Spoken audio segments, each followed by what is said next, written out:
Bumaba ka! Bumaba ka! Amaya mahulog ka dyan eh.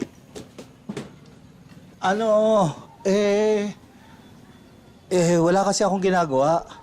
Kaya inayos ko tong bombilya na pundido. Pwede ba? Huwag ka nang kumilos. Huwag mo nang pagtangkaan pang gawin yung mga kailangan gawin dito sa bahay. Magpahinga ka na lang. Ha? Ha?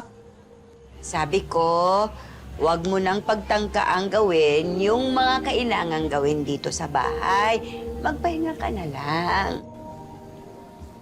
Para naman sinabi mo maging inutil na lang ako, Minchi. Hindi sa ganon.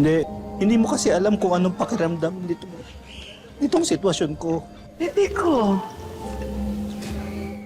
Alam mo naman na ayokong wala akong ginagawa. Ayoko nang nakatunganga lang ako. Ayoko yung nakahilata lang ako na parang wala akong silbi.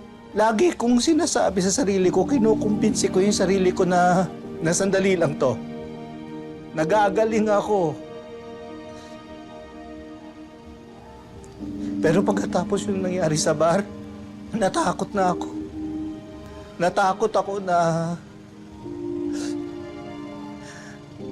baka tuluyan na ako hindi makarinig.